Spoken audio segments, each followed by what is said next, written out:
Hello students, आज theory of demand chapter की आज हमारी लास्ट क्लास है। थ्योरी ऑफ डिमांड चैप्टर में हमने इसके ऑलमोस्ट सभी टॉपिक कवर कर लिए हैं। आज जो टॉपिक हम करने जा रहे हैं, हमारा जो लास्ट टॉपिक होगा आज का, उसमें ग्राफ वाला टॉपिक होगा। यहाँ से एग्जाम में 3 या 4 मार्क्स का एक ग्राफ आने के सबसे ज़्यादा चांसेस होते हैं इस पूरे चैप्टर के अंदर। अभी तक जो हमने पढ़ा वो भी इम्पोर्टेंट है, लेकिन उन सभी थ्योरेटिकल पार्ट्स को मिला के यहाँ हमें उसको इस ग्राफ में अप्लाई करना होगा, और इस ग्राफ से बहुत ज़्यादा क्वेश्चंस एग्जाम में पूछे जाते हैं। ठीक है, तो सबसे पहले हम स्टार्ट करते हैं exceptions to the law of demand. Law of demand के कौन कौन से एक्सेप्शनल केसेस हैं। अब ये एक्सेप्शन वर्ड का मतलब समझिए आप लोग, इसे हम हिंदी में बोलते हैं अपवाद। मतलब ऐसे कौन से गुड्स हैं जहां पर लॉ ऑफ डिमांड अप्लाई होता ही नहीं है।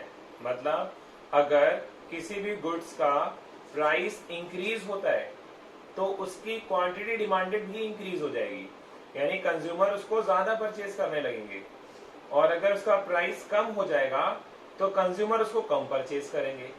यानी लॉ ऑफ डिमांड का तो अपोजिट हो गया, क्योंकि लॉ ऑफ डिमांड में हमने देखा था जहां प्राइस इंक्रीज होता है वहां पर क्वांटिटी डिमांडेड डिक्रीज हो जाती है, और जहां प्राइस डिक्रीज होता है वहां क्वांटिटी डिमांडेड इंक्रीज हो जाती है।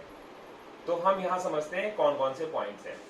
तो सबसे पहले यहां पर गुड्स आती है आर्टिकल्स ऑफ डिस्टिंक्शन, जिसको हम वेबलन गुड्स भी बोलते हैं, क्योंकि ये इकोनॉमिस्ट वेबलन ने इस लॉ को हमें बताया था, इसलिए उनके नाम से ही इन गुड्स को भी यहाँ पे कैटेगराइज किया गया है। ये ऐसे गुड्स होते हैं जैसे कि जो काफी ज्यादा सोसाइटी में एक प्रेस्टाइज, एक वैल्यू, गुडविल बनाने के लिए यूज की जाती हैं।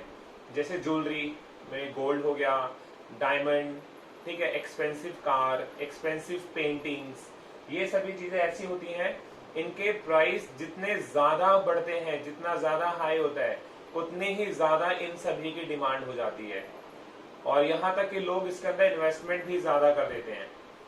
इस वक्त लॉकडाउन है, लॉकडाउन में आप देखिए गोल्ड का रेट कितना ज्यादा है, फिर भी लोग गोल्ड को ज्यादा परचेज कर रहे हैं। ठीक है, क्योंकि ये लोगों की प्रेस्टीज को दिखाता है, उनकी गुडविल को दिखाता है, समाज में उनको एक दूसरे से अलग दिखाता है।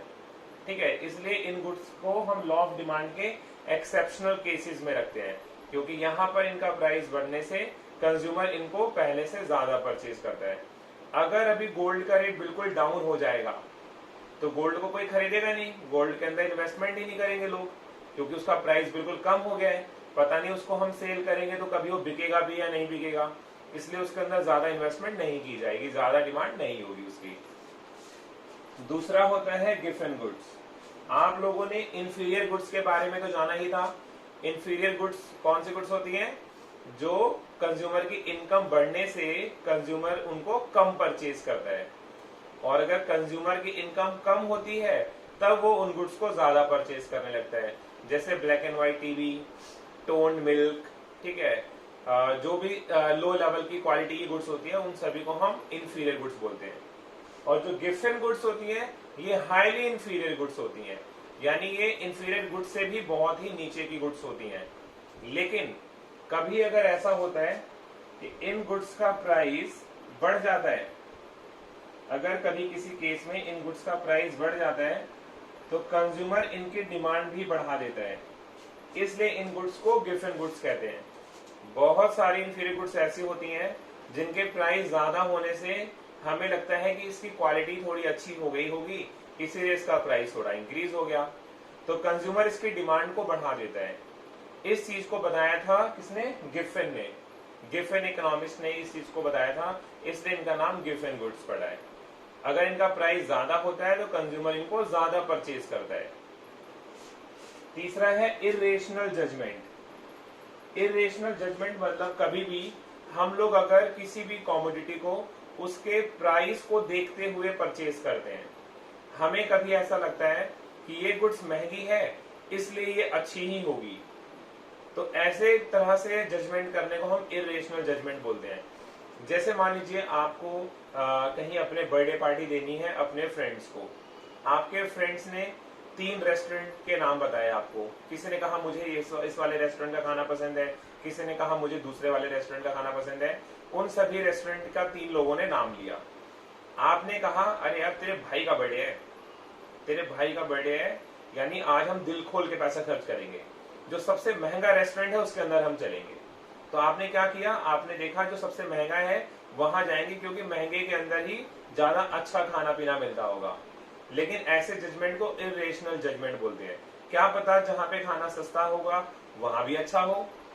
ठीक है, तो जब भी हम किसी भी गुड्स की प्राइस को देखते हुए इसकी क्वालिटी को हम मेजर करते हैं, तो उसको भी हम लॉ ऑफ डिमांड के एक्सेप्शनल केसेस में रखते हैं।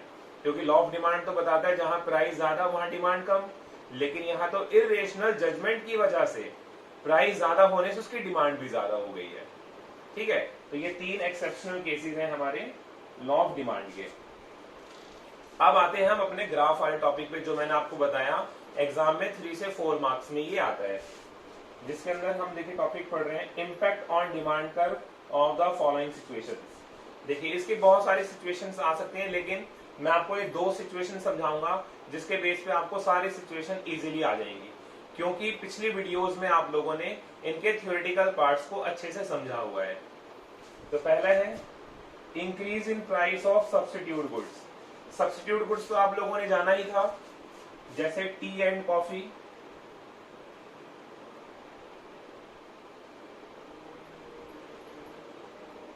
पेप्सी एंड कोक, ये आप जानते ही हैं। इन गुड्स को हम क्या बोलते हैं, सब्स्टिट्यूट गुड्स बोलते हैं। अब यहाँ पे क्या है, increase in price of substitute goods.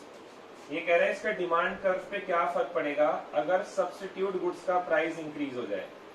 तो समझ लीजिए जो मैं ये डिमांड कर्व यहाँ बनाऊंगा, ये मैं बना रहा हूं टी के बारे में।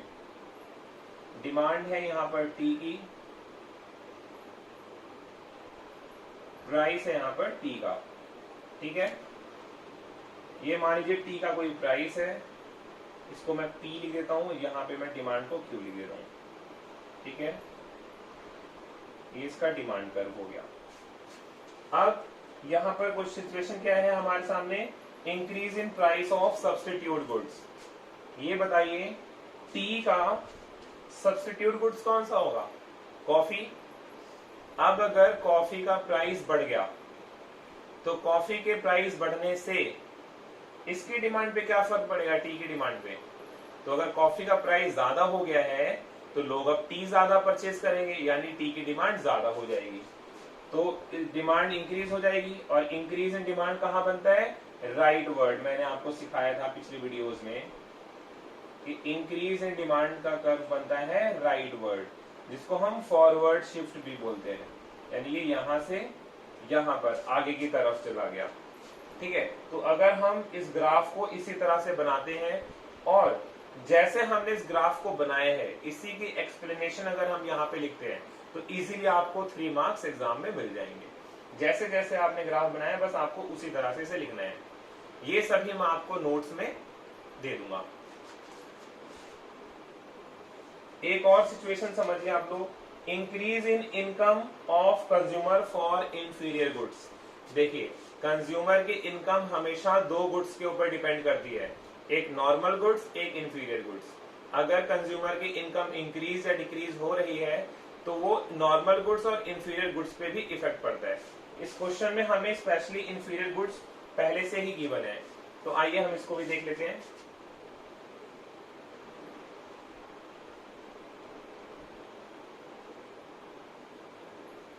प्राइस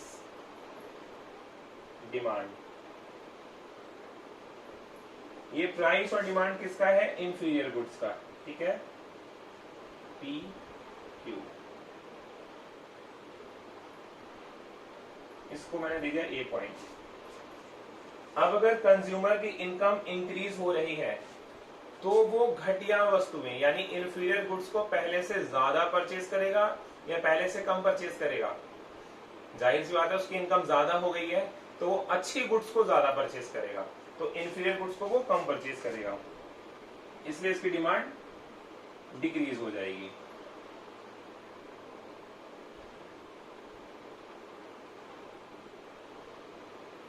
और ये यहां से यहां पर आ जाएगा। ठीक है, अंदर की तरफ। तो इससे डिमांड इसकी डिक्रीज हो गई और ये कहाँ आ गया, लेफ्ट वर्ड आ गया। इस तरह से ग्राफ के क्वेश्चन आते हैं और जैसा आपने थ्योरी के अंदर समझा हुआ है सेम उसी को सिर्फ हमें यहाँ पे ग्राफ में अप्लाई करना है।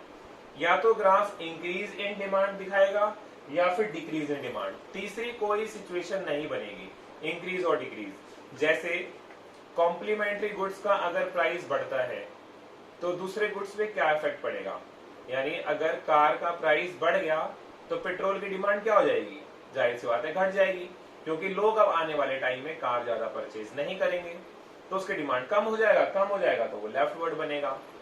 टेस्ट एंड प्रेफरेंस का केस देखिए, अगर किसी भी गुड्स की डिमांड अनफेवरेबल है तो वहां पे क्या होगा, अनफेवरेबल है तो डिमांड कम हो जाएगा। अगर किसी एरिया में पॉपुलेशन ज्यादा है तो वहां डिमांड बढ़ जाएगा। तो इसी तरह से इंक्रीज और डिक्रीज ये बनता रहेगा। ठीक है, तो ये चैप्टर आज हमारा फिनिश हो गया है। अगर आपको कोई भी डाउट होता है तो आप मुझे कॉल कर सकते हैं, व्हाट्सएप कर सकते हैं और यहाँ यूट्यूब पे आप SMS भी कर सकते हैं। अब हमारी जूम पर लाइव क्लासेस स्टार्ट होने वाली है, तो आपके डाउट सेशन वहां पर बहुत ही इजीली हो जाएंगे। तो जितने भी आपको डाउट्स क्लियर करने होंगे वहां पे आप आसानी से कर सकते हैं।